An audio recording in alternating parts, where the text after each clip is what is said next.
Well, it's good to have you back up. Well, you know, you Aries are different from us Pisces. Oh, It's like yeah. night and day. And I love that about her, but we, you know, we butt heads a lot too, you know.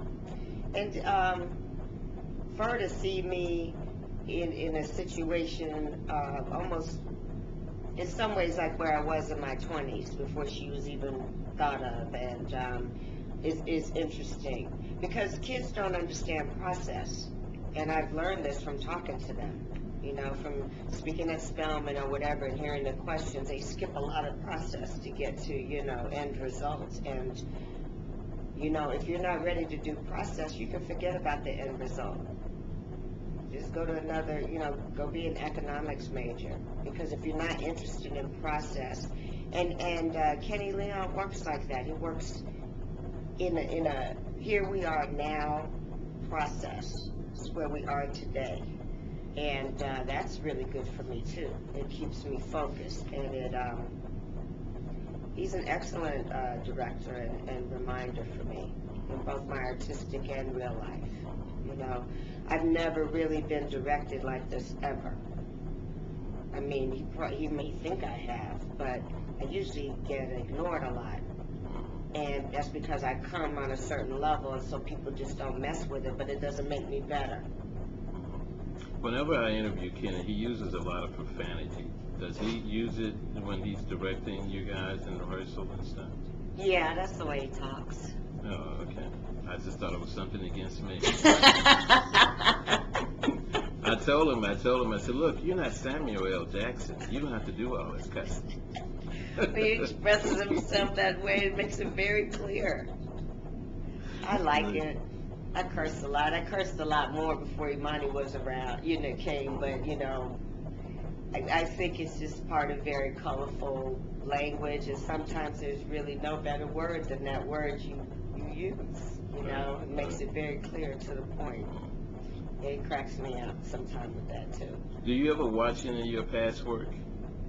Only by accident, because it's the other day, well, I was at the Democratic Convention in a hotel room, and all of a sudden I heard something that sounded like something I knew, and actually it was a cue.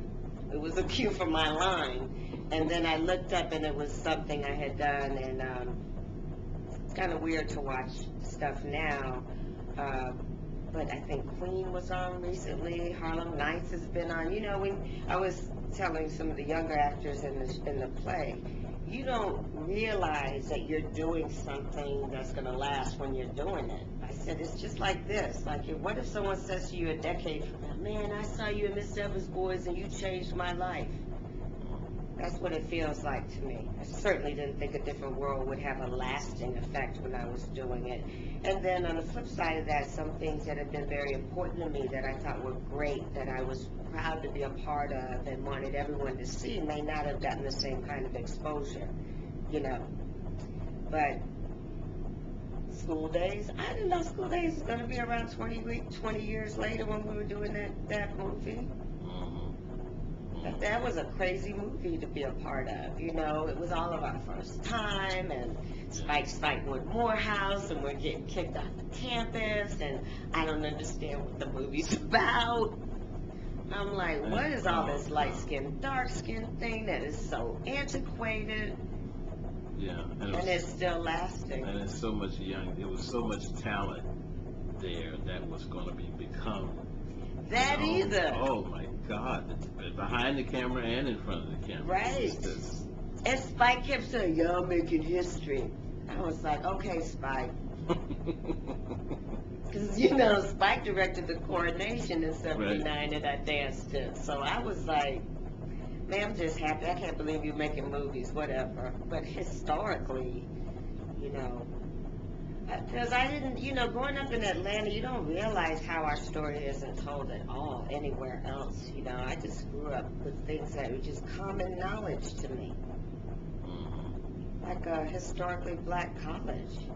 Shocked me. Other black people had never heard of historically black colleges. And that A Different World and School Daze had an effect on people choosing those schools and revitalizing that image of those schools. Yeah, something else. Well, great. Hope everybody come out to see you and see, what is this Are you coming? It's in my community. I mean, I'm like 5 minutes away. So Are you really? I gotta come. You have to come. You might have to come twice and bring some friends. Yeah. I'm gonna have That to come kind of twice. thing. Yeah. At your church. I mean, to me, the turnout for this is very important because it's going to set a precedent. And it not only supports the center, but it supports what I think Kenny's been trying to do in the city for a long time. Yeah. Well, I think one thing that's going to help it is that gas prices are going back up, so people are not going to want to drive all the way downtown for entertainment. Well, we want people from downtown to come out here. True. That's what I True. want. True. You know, I want my Buckhead and Alpharetta friends to come see the play, not to come see it because it's here. I think it's a shame. Only to see it because it's at the 14th Street Playhouse or the Alliance, you know. So people have been driving there.